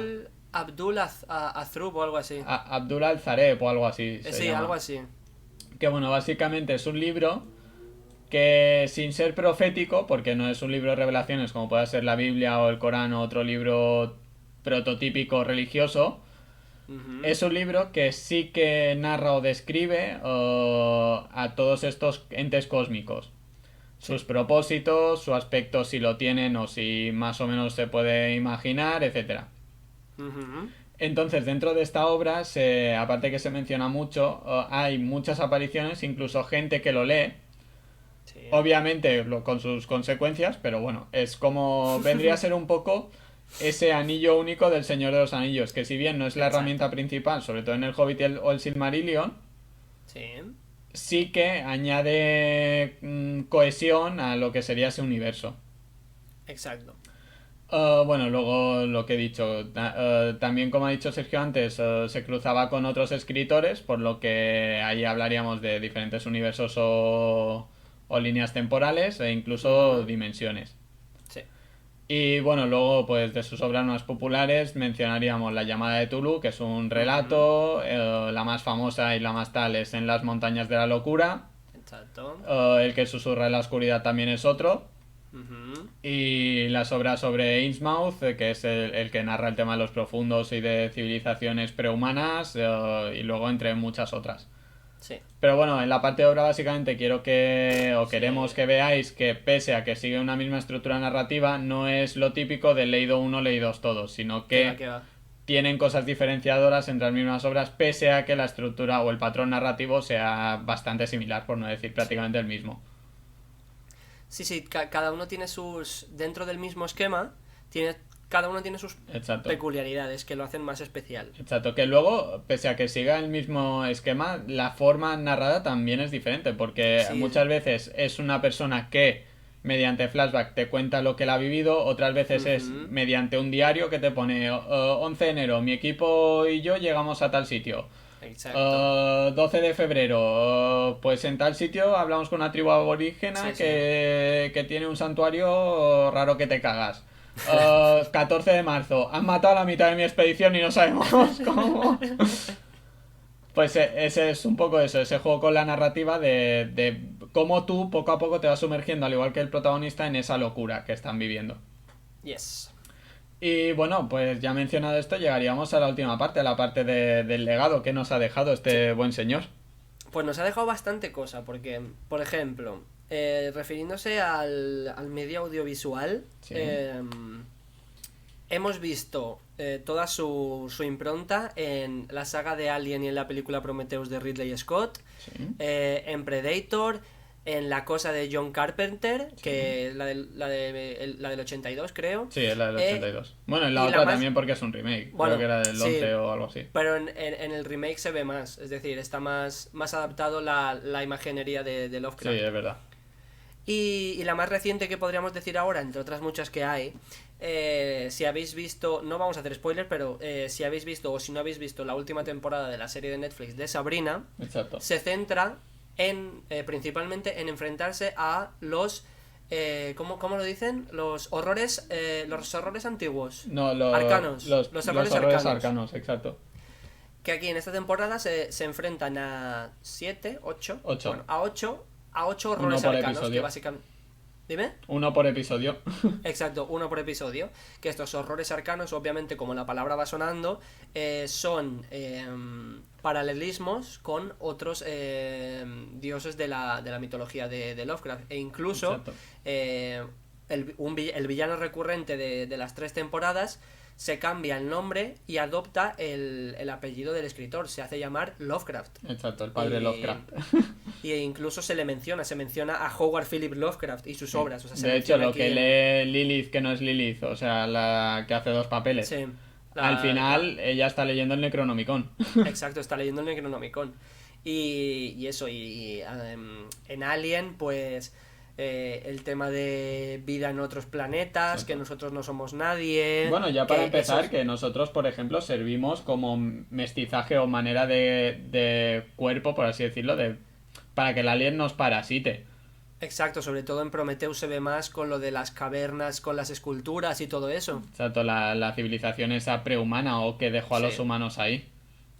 En la cosa se ve más como el ser horrendo que va o sea, matando por matar, Exacto. por destruir. Con Y esa bueno, forma también muy grotesca, que no es humana sí, ni animal, que es una no forma... Bueno, que eso, sobre todo grotesca. luego hubo otro remake, creo más de La Cosa, creo que hubo Sí. otro aparte del 82, Pero bueno, la en buena es la el del 82. Yo he visto las dos y la buena es la del 82. Pese a que los que sí efectos especiales sean más reguleros, pero... que sí que se ven más tentáculos y más cosas burbujeantes y tal, pero Sí. bueno. Pero bueno, Y nada, precisamente uno de los encantos, entre comillas, muchas comillas, que tenía la cosa del 82 sí, es ese miedo a lo desconocido de que está todo muy oscuro y realmente no sabes o no te esperas qué forma puede tener, ¿sabes? exacto. Es un poco esa pérdida de cordura de decir, joder, no sé si lo que estoy viendo es real Sí, o si de verdad tiene esa forma, ¿sabes? exacto. Y bueno, y en medios audiovisuales hay un tropecientas. Ahora me viene la que hemos comentado antes fuera de cámara, la de El Ejército... De Me he las vuelto a olvidar tinieblas. del nombre, tío. Eso, El Ejército de las Tinieblas, Sí. que es una película de Sam Raimi del 2003, 2000... No, del No, del 92. 92. Del 92, Sí, en la que se menciona, básicamente se hacen alusiones al Necronomicon. exacto, Y tal cual. De hecho, creo que lo leen un par de veces. sí. Y ya está, esto en cuanto a medios audiovisuales, hay un montón más, pero estas son las más así, las que tenemos más por manos. Luego, en cuanto a la literatura, aparte obviamente del propio Lovecraft, que ha dejado una impronta enorme, Sí, Stephen King es de los autores de literatura que más se ha empapado de todo este horror cósmico, de cosas que no se conocen, de la exacto. locura. Y bueno, y De... de los que más abiertamente, aparte que lo ha reconocido, más ha hablado del tema. Sí, exacto, O sea, que exacto. él no lo ha negado en ningún momento, es más, se jacta de ello. Sí, sí. Por ejemplo, ay, ahora no me It. viene... It, exacto, joder, ¿cómo estoy hoy con los nombres? Al Es que final después It de acaba... pronunciar el nombre de todos los antiguos, yo también estaría ya...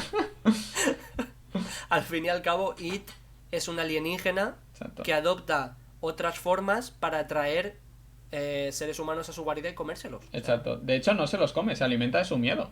bueno, O exacto, sea, es se un alimenta poco del miedo, volviendo a mira. lo típico de alimentarse de la cordura. Sí, sí. Y eso. En cuanto a libros, ahora mismo no me viene nada más. Seguro que hay algo más, obviamente. Sí, Pero... seguro que habrá, pero bueno, básicamente estamos dando ejemplos muy archiconocidos para que sí, ubiquéis esas referencias. exacto. Luego también en tema de cómics, por ejemplo, está Hellboy, que como hemos dicho, Samael es una de las representaciones de Nyarlathotep, Sí. que dentro de Hellboy lo es dentro de una mini saga, por así decirlo. Pero Ujú. bueno, también hace referencia a alienígenas o raza o seres cósmicos que vienen a engullir la Tierra. Sí. Luego, este de Providence he dicho que lo menciones tú porque básicamente me lo has dicho tú. Pues yo Sí, este no lo conocía. tampoco lo tengo muy por mano, pero sé que es un Yo cómic sé muy que es de famoso Alan de... Moore y ya está. Sí, es un cómic muy famoso de Alan Moore, que tiene pues el título de El lugar de residencia y de nacimiento de Lovecraft, Sí, y creo que era de un periodista que se muda a Nueva Inglaterra porque oye unos rumores sobre un caso extraño o algo así, y sí, empieza a investigar y aplicar aquí Fórmula Lovecraft. vale. Y luego también por decir algo que no sea europeo barra americano, Ujú. en el manga Berserk, que también este es más de nicho, pero tanto tú como yo lo hemos leído, Sí. en la saga de fantasía hay un momento en el que Gustavo el Tripas, el protagonista, llega a un pueblo lleno de marineros, pero marineros mal, Sí. en el que estos se transforman en unos bichos parecidos a los profundos, que son como medio anfibios con tentáculos que rinden culto a un dios marino. Ujú.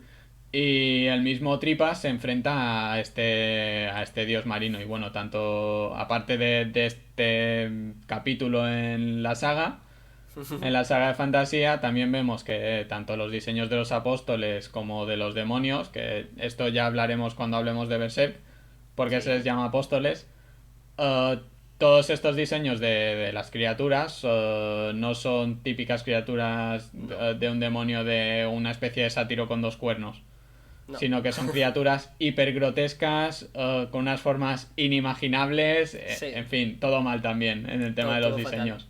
Todo fatal. Y bueno, eso, que como tú y yo lo hemos leído, aunque sea más de nicho, pues nos ha hecho ilusión comentarlo. Sí. Luego en videojuegos, mencionar también el archiconocido World of Warcraft o la saga Warcraft en general, Ujú. en la que se narra que hay una guerra de 6 fuerzas por todo el cosmos, que serían Bien. vida, muerte, orden, caos, luz y vacío. Vale. Pues en estas 6 fuerzas, cada una representa pues sus cosas y tiene sus movidas. Pues la Ujú. parte que engloba la cosmogonía del vacío, El el vacío. vacío, el vacitocilo. Pues esta parte de la cosmogonía del vacío está literalmente calcada de Lovecraft. De hecho, incluso Ujú. los nombres de los dioses antiguos son extremadamente similares a los originales de Lovecraft. Sí, muy, muy, muy Sí, por parecidos. ejemplo, tú decías antes Yogg-Sothoth, pues Blizzard te dice Yogg-Saron, ¿sabes? Vaya. Sí, y tú dices Nyarlathotep, pues Blizzard te dice Enzot, ¿sabes? Ay. Y... Y bueno, básicamente es el mismo tipo de deidad. Son acumulaciones de vacío interdimensionales que vuelven locos o susurran a la gente que tiene o intenta tener contacto con ellos. Y se Exacto. invocan, pues eso, mediante rituales o de estos ocultistas, etcétera. Y Ujú. luego Vale. también dentro de la misma saga de Warcraft tenemos a 2 tipos de criaturas, que son los Murlocs, Sí. que están inspirados en los profundos en cuanto a aspecto, que son una especie de humanoides mitad anfibio, un poco más tribales y sanguinarios. Sí. Y a los nagas, que son una especie de hombres serpientes, pero que están inspirados en los profundos en cuanto al lore. Sí. Ya ¿Por qué? que el lore de los nagas es básicamente una tribu bueno, una tribu, un reino de elfos que por desafiar a otras fuerzas cósmicas los sumergen bajo el mar y la reina de estos, la Ujú. reina Shara, hace un pacto con un dios antiguo. Sí. Y él los transforma, les ayuda a cambio de rendirle pleitesía y los adapta para que puedan vivir bajo el mar, para que no mueran básicamente. Y básicamente en lore se parecen a los profundos y en apariencia a Jig. Exacto, exacto, porque son serpentoides. Sí. Todo hay que decir que pese a los Murlocs, a estar inspirados en los profundos, son muy adorables, ¿eh? Sí, son hasta Son monos. monos. Sí. Cuando pasas de nivel 10 que no vienen 20 a meterte una paliza, son hasta monos. Sí. Bueno, luego también juegos de terror hay innumerables que se basan en esto, en la literatura Lovecraftiana. A mencionar, por ejemplo, Alone in the Dark, que es lo típico, un Sí. periodista que llega a un lado y tiene que investigar un suceso. Y está, pues eso, Alone in the Dark. Exacto. Y luego, para mí, uno de mis favoritos, también porque he jugado con mi pareja, con Tonina, Ujú. es el Amnesia, que también encuentro que está muy bien implementada mecánicamente hablando. Sí. El tema de la cordura, Sí. que es como tu salud, que vas recuperando mediante uso de analgésicos o de... Sí, de analgésicos.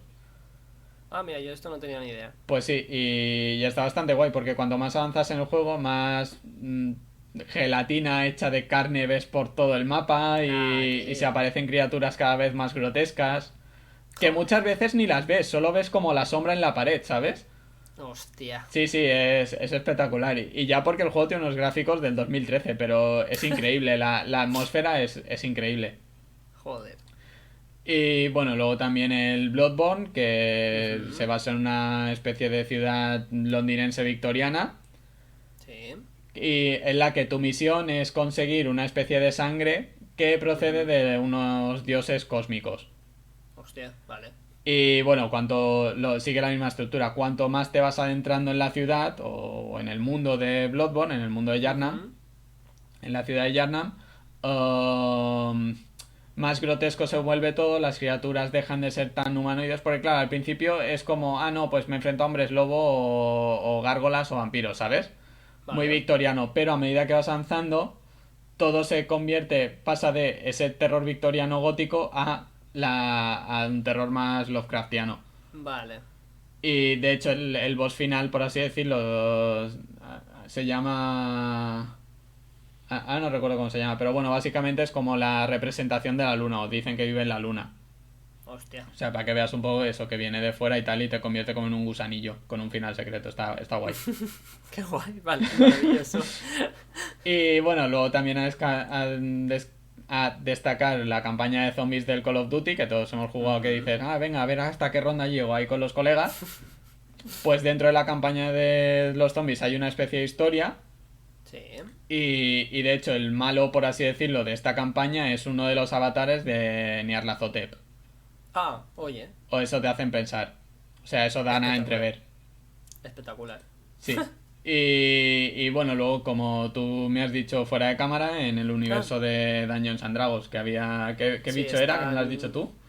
Hay una raza que se llaman los atrapamentes, Sí. que aparte de parecerse físicamente a Tulu en versión más reducida, porque son tamaño humano, a lo mejor un poco más grande, pero tienen la cara de pulpo, las manos palmeadas y tal, su capacidad más denotativa es que se llaman atrapamentes, pues por eso mismo, porque hacen control mental sobre la gente, les rompen lo que se dice, les rompen la cordura, es decir, los vuelven totalmente locos, los manipulan y todo eso.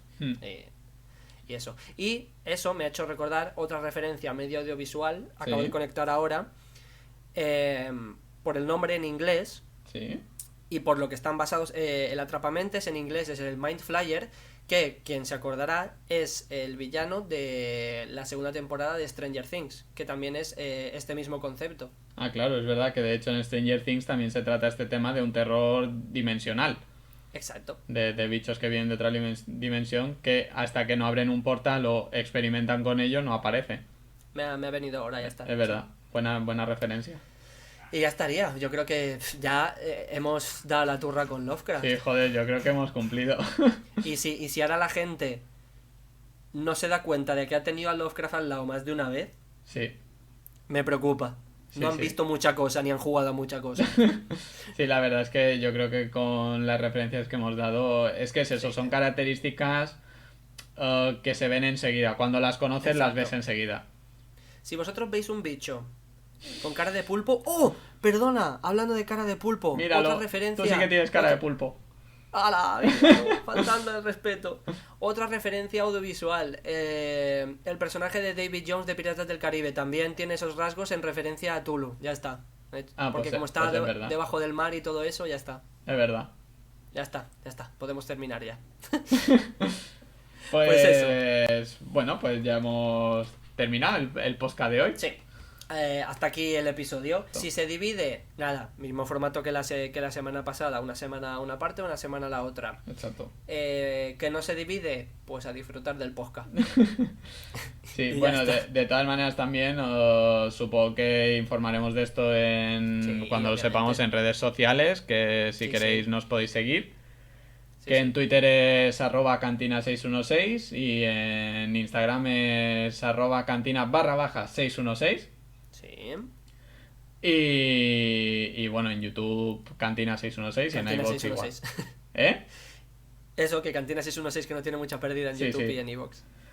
Y nada, pues ya estaría. Muchas gracias por escucharnos, por habernos escuchado, por escucharnos esta semana y esperemos que por escucharnos la que viene.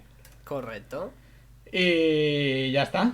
Hasta aquí habríamos llegado. Hasta aquí. Y bueno, si intentad en la medida de lo posible no hacer rituales para invocar criaturas del cosmos, que ya bastante mal estamos como estamos. Sí. Solo nos falta eso. Y... Hostia, ¿te imaginas? Invocas a Tulu y sales Fernando Simón. No, serán una o dos criaturas del cosmos como mucho. No hay de qué preocuparse. Y nada, esperamos que os haya gustado y nada más que añadir, la verdad. Nada más, pues maravilloso. Hasta la semana que viene. Hasta la semana que viene, nos vemos.